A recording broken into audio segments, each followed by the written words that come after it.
Mesdames, Messieurs, chers amis, c'est toujours un réel plaisir d'être parmi vous et je souhaite sincèrement remercier le comité d'organisation, Dr Patrick Bacard, Sylvine et bien sûr Romain Letartre. Donc, Julien vous a parlé effectivement de l'aspect plutôt médical de la prise en charge de la lésion du cartilage. Je vais vous parler de la lésion un peu plus profonde. Alors, le football, ça représente tout de même 400 milliards de dollars au niveau financier dans le monde, ce qui est assez impressionnant, dont 5 milliards en France. Toutefois, d'un point de vue sanitaire, 32% des joueurs professionnels en fin de carrière déclarent avoir de l'arthrose. Alors qu'est-ce que le football? C'est 300 millions de joueurs dans le monde, 2 millions de licenciés en France, dont 1361 joueurs professionnels. Alors, un médecin du sport qui gère une équipe de footballeurs de 15 joueurs environ aura pendant une année 40 à 60 blessures, dont une majorité de lésions musculaires, environ 50%, et jusqu'à 4% de lésions du ligament croisé antérieur. Concernant le cartilage, on a une atteinte d'environ 36% de lésions de cartilagineuses. Toutefois, 14% des patients se déclarent asymptomatiques. L'âge moyen de découverte de la lésion est autour de 25 ans, une majorité d'hommes dans 80% des cas, et la durée de prise en charge entre le début des symptômes et le traitement chirurgical est autour de 26 mois, ce qui est assez important. Alors qu'est-ce que le cartilage? C'est un tissu élastique poreux qui va recouvrir donc les articulations et qui va fonctionner grâce à un système tribologique parfait. Il va être composé donc d'une matrice extracellulaire, une sorte de gel composé d'eau, de collagène de type 2, de protéoglycanes, de lipides, et les seuls éléments cellulaires présents dans le cartilage sont les chondrocytes, c'est-à-dire qu'il n'y a pas d'artère, il n'y a pas de nerf dans le cartilage. Il va fonctionner donc grâce à une nutrition qui va être assurée par le liquide synovial d'une part par diffusion, mais également par l'os sous-chondral grâce à la vascularisation. Ce liquide synovial va être composé d'acide hyaluronique, on l'a vu tout à l'heure, de lubricides, de lipides. C'est un film fluide qui va recouvrir l'articulation avec une épaisseur d'environ 100 micromètres. Tout cela afin de pouvoir accepter les stress physiologiques au niveau du cartilage en cisaillement, en torsion, en compression. Tout cela fonctionne grâce à un équilibre parfait entre, d'une part, l'anabolisme et, deuxièmement, un catabolisme. Alors, pourquoi le cartilage vieillit? Parce que, d'une part, on va avoir des réductions moins importantes de la réparation, on va avoir moins de réparation du cartilage. Le chondrocyte va avoir du mal à maintenir sa matrice extracellulaire, il va moins répondre aux facteurs de croissance et il va y avoir de plus en plus d'éléments délétères. De plus, les contraintes mécaniques vont engendrer finalement des fissures, puis des clapets cartilagineux et finalement des corps étrangers. Alors, la gestion d'un footballeur, d'un sportif, c'est déjà complexe. Alors, d'un footballeur, vous imaginez. Il faudra bien sûr, lors de cette blessure, prendre en compte son âge, son niveau, le moment de la blessure au moment de la saison, c'est-à-dire en pleine saison, compétition ou en fin de saison, mais également gérer son agent, sa famille. Finalement, c'est assez complexe. Et deuxièmement, nous, en tant que médecins, il va falloir qu'on reste bien sûr assez objectif, avec un objectif de guérison, et essayer surtout de conserver un capital cartilagineux pour l'avenir fonctionnel du patient. Cliniquement, un patient qui a une lésion du cartilage peut avoir des douleurs, mais dans 14% des cas, je le rappelle, est asymptomatique. On a parfois un épanchement articulaire et dans les stades plus avancés des craquements et des blocages. Et devant ce tableau, nous devrons bien sûr rechercher les pathologies associées, telles que les lésions du ligament croisé antérieur, mais également les lésions méniscales fréquentes dans un cas sur deux. Il sera également important d'analyser le morphotype global du patient, car vous le savez, les footballeurs et ainsi que les sportifs de haut niveau sont majoritairement varus, et cela va entraîner des contraintes mécaniques importantes en interne. Lorsque le patient marche, il va augmenter de 5 fois le poids du corps en dedans au niveau du genou. Lorsqu'il va courir, ça va augmenter jusqu'à 30 fois les contraintes mécaniques. Le bilan radiographique est effectivement important. Les radios standards sont à demander. Souvent, normale au stade initial, puis après on va pouvoir voir apparaître les atteintes du cartilage. Le pangonogramme va nous permettre d'étudier l'axe mécanique global. L'examen de référence sera l'IRM, plutôt rapide à réaliser, surtout sans irradiation, qui va nous permettre de visualiser les lésions. Et si l'on souhaite un peu plus de précision, on pourra proposer une arthro-IRM ou plus souvent un arthroscanner. La répartition des lésions entre un sportif de haut niveau général ou un footballeur est différente, et on voit effectivement que le footballeur va abîmer son genou sur l'interline fémoro-tibiale, majoritairement en interne, avec des tailles de lésions rencontrées entre 2 et 6 cm², ce qui est assez important. Alors que faire de nos patients? Il y a deux philosophies. D'une part, le traitement dit palliatif, où on ne va pas essayer de reconstruire le cartilage, et à l'inverse, un traitement de réparation. Alors, les techniques palliatives sont le lavage débridement, les perforations, les abrasions. Une technique connue, c'est le lavage débridement, qui correspond à quoi? C'est finalement réalisation d'une arthroscopie. On connaît tous ce type de traitement. On va introduire un arthroscope, de l'eau sous pression, enlever tous les débris d'usure et surtout visualiser cette lésion qui présente souvent des languettes, enlever les éléments instables, nettoyer, ce qui correspond finalement un peu à mettre la poussière sous le tapis. Certes, le patient va aller bien rapidement, mais on ne va pas avoir de traitement efficace. Deuxième traitement, la microfracture, soit par des perforations, soit par l'utilisation d'un pinceau. L'objectif, ça va être de justement recréer une vascularisation, donc on va perforer l'os sous-chondral pour recréer des canaux, afin d'espérer une remontée des cellules souches sous-jacentes et créer une sorte de caillot qui va recouvrir l'os, mais qui n'aura pas des capacités ou des propriétés de collagène de type 2, de cartilage, et surtout avec un effet dans le temps limité. Deuxième philosophie, on a une lésion, on va essayer de la réparer, donc plusieurs techniques. Les allogreffes ostéochondrales, difficiles d'accès, finalement c'est le don d'un cartilage d'un patient décédé, logistique assez difficile. La greffe de périoste est plutôt abandonnée aujourd'hui car elle entraîne trop de calcification. Et ensuite vous avez des comblements par patte ou des microfractures associées à des comblements, les mosaïques-plasties ou les greffes de chondrocytes.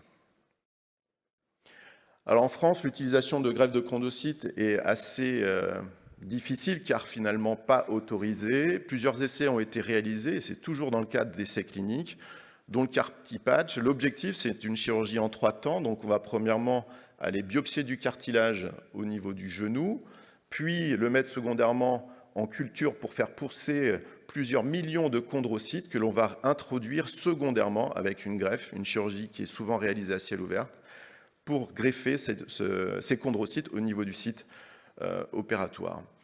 Alors, pas utilisé parce que difficile de démontrer la réelle efficacité au niveau des essais cliniques, du moins en France, je parle, et surtout un coût assez important qui va de 20 000 à 60 000 euros à peu près. Deuxième technique, validée avec un recul satisfaisant, décrite en 1990 en Hongrie, qui est utilisée pour des tailles évoluant de 2 à 4 cm² en moyenne. Et donc vous voyez, donc, cet explorateur va aller prendre une sorte de carotte au niveau de cette calotte de la banquise pour justement prélever et envisager une greffe secondaire. Donc les indications doivent être bien sûr complètement respectées, le genou doit être stable, pas de grosses déviations, et lorsque vous avez de l'arthrose déjà avancée, c'est trop tard, le genou est usé, on ne va pas pouvoir espérer réaliser ce type de greffe. Alors comment ça se passe? On va au bloc opératoire, vous le voyez ici, une lésion chondrale est évaluée autour de 2 cm². On va aller nettoyer le genou, prélever cette carotte osseuse, et avec donc l'os sous-chondral qui est prélevé et le cartilage en superficie.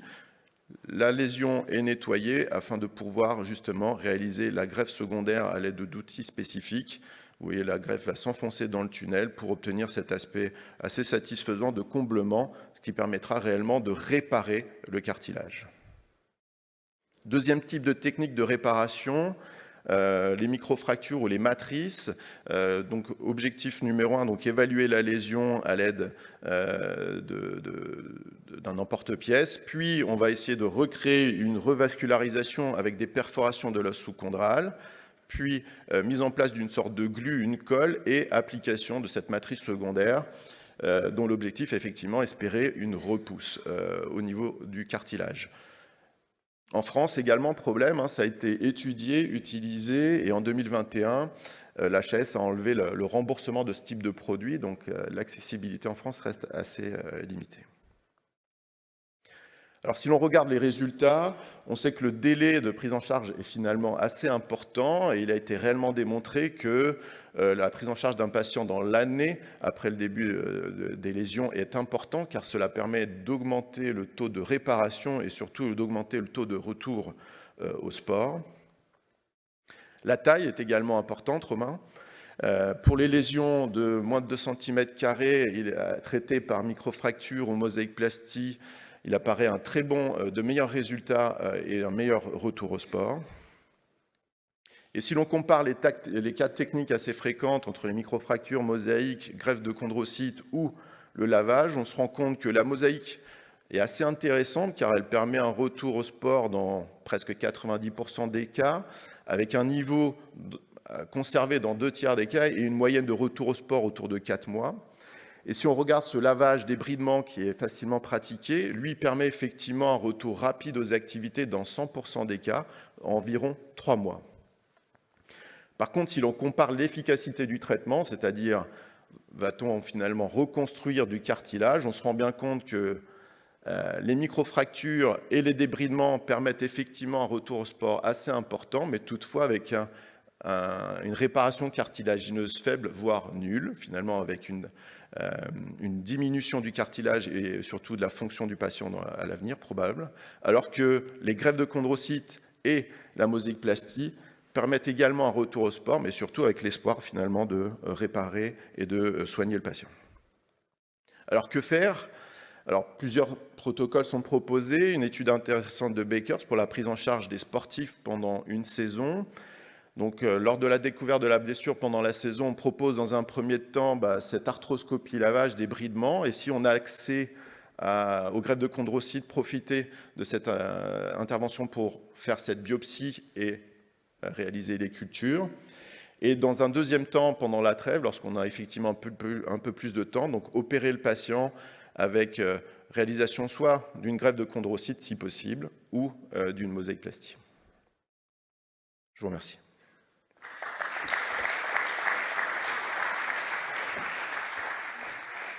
Merci Bruno. Est-ce que vous avez des questions dans la salle sur le traitement?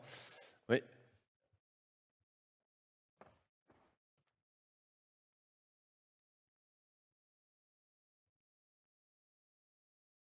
Bonjour. Est-ce que vous avez une expérience donc d'association de ces traitements chirurgicaux avec le PRP par exemple? Alors, personnellement, je ne peux pas vous donner les résultats d'une mosaïque-plastie plus PRP. Je ne pratique pas ce type de technique. Alors, surtout, maintenant, je sais que beaucoup de chirurgiens l'utilisent après des arthroscopies ou pendant le geste d'arthroscopie. Alors, ça me laisse assez pensif sur la réalité de l'efficacité du produit, lorsqu'on sait qu'il y a pas mal parfois de produits qui sortent par les cicatrices, par exemple. Ça, c'est une réflexion à avoir. Ou dans la séquence, comme Julien nous l'a apporté, c'est soit faire dans le même temps du geste chirurgical avec les risques éventuels, ou secondairement à 6 semaines ou 2 mois, par exemple. Quand même, dans l'ensemble, l'utilisation du PRP en paire opératoire, quelle que soit la lésion, c'est assez discuté quand même. C'est vrai aussi pour le tendon, par exemple, quoi. Ah oui, c'est très discuté, pratiqué, mais ça reste très discuté. Moi, je voulais rebondir sur la taille. Tu as dit que tu as proposé le même traitement pour toutes les tailles de lésions. Moi, je pensais qu'avant 1 cm, on pouvait quand même faire des micro-fractures. Parce que la mosaïque-plastie, c'est quand même assez lourd comme geste. On vient prélever un cylindre ostéochondral dans la trochlée, donc un morceau de la trochlée sur lequel il n'y aura plus de cartilage, et on vient l'implanter dans le condyle en zone portante. Donc on prend du cartilage qui est en zone non portante pour le mettre en zone portante. Donc c'est quand même une intervention assez lourde. Et je pense qu'il y a quand même une place pour la microfracture et les perforations de Brady à inférieur à 1 cm. Quand tu es au-dessus de 1 cm jusqu'à 4 cm, on peut faire la mosaïque-plastie ou le cardi-patch. Enfin, je ne sais pas si tu es d'accord avec ça, mais en gros, nous, ce qu'on utilise, c'est mosaïque-plastie et perforation, quoi. On n'a pas trop accès au cardi-patch et aux autres traitements. Tu as bien raison, Romain, tu insistes beaucoup sur la taille, effectivement.